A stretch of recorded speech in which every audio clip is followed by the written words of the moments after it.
सुस्वागतम. आजचा जो माझा व्हिडिओ आहे त्याला लाईक करा, सबस्क्राईब करा आणि आपण आज भेट देत आहोत पेमगिरी या वटवृक्षाला. पेमगिरी नाशिक पुणे महामार्गावरील संगमनेर येथे पेमगिरी हे असं ठिकाण आहे की जे महाराष्ट्रातील बऱ्याचशा गोष्टींसाठी प्रसिद्ध आहे. प्रामुख्याने येथे मोठमोठे धबधबे, त्याचबरोबर पेमगिरी किल्ला आणि त्याचबरोबर सगळ्यात जास्त गाजलेलं भारतातील सर्वात मोठं वटवृक्ष कोलकात्यामध्ये आहे. त्या खालोखाल 2 नंबरचं जे वटवृक्ष आहे ते 3.5 एकरात पसरलेलं महाकाय वटवृक्ष हे इतकं सुंदर आहे आणि इतकं निसर्गरम्य ठिकाण आहे की ह्या वडाचा इतिहास जवळपास 300 वर्षापासून जुना आहे. महत्त्वाचं म्हणजे हे पर्यटन स्थळ ऐतिहासिक असल्याकारणाने या ठिकाणी वर्षभर लोकांची वर्दळ असते किंवा पर्यटक या ठिकाणी भेट देत असतात.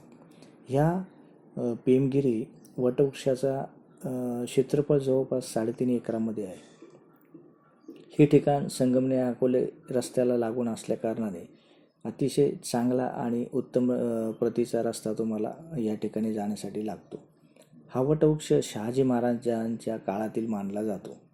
हे पर्यटन व परिसर हा गिर्यारोहण किंवा ट्रेकिंगसाठी अतिशय उत्तम असल्याकारणाने या ठिकाणी वेगवेगळ्या प्रकारचे पर्यटक भेट देत असतात.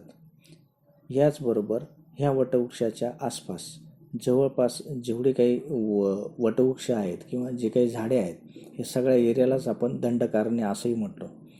पेमगिरी वटवृक्ष हा नगर जिल्ह्यातील सर्वात प्रसिद्ध आणि महाराष्ट्रामधील सर्वात मोठ्या वटवृक्षापैकी एक वटवृक्ष आहेत.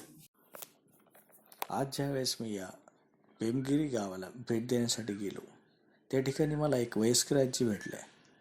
आजीने त्या ठिकाणी मला या वटवृक्षाविषयी सर्व माहिती.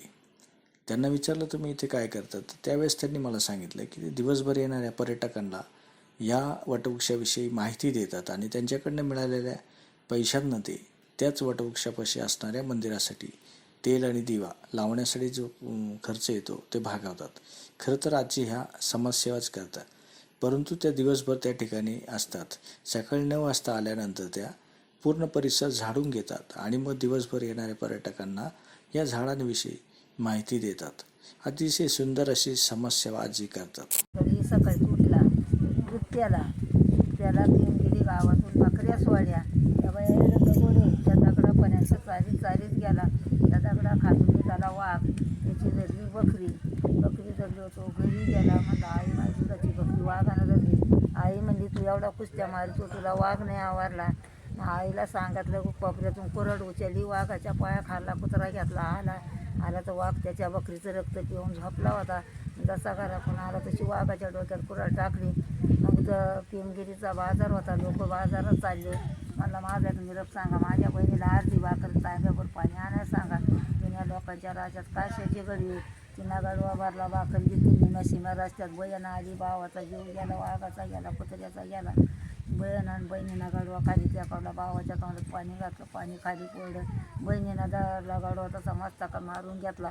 रामोशी लोकांनी 5 जीवाची समाधी तिडे दिली. ओढ लावला, उन्हाळ्याचा पाणी घालून जगावलं. त्यांना सावली केली. मग त्या बाईची कळशी त्या बाईची कुरड्या वड्याच्या खोडात. तिथे जिजाबाई आली, इथं दर्शन घेतले. पेमगिरीच्या गडो गेली. पेमगिरीच्या गडो 5-6 मुक्काम केले. मग तिचं दुखायला लागलं. तिनं गोडीवर टांग टाकली. ती डायरेक्ट शिवनेरीला गेली. शिवाजी महाराजचा जन्म शिवनेरीला झाला. शिवाजी महाराजांचा जन्मापासून वर गेला 450 वर्ष. या धान्यानं अशी फाटी म्हणजे आणि ती त्यांना पाडून विकत केली. या जेवण आठवड्यातच घराच्या बाहेर काढा. ती जागा ठाकर संबंधीची जागा पर्यांची देव रामोश यांचा. त्यांनी सकाळची उठते येते आमच्या देवाची जाड जुडकते असे लोक येतात त्याला दान करते. त्याला आणि ती त्यांची जाग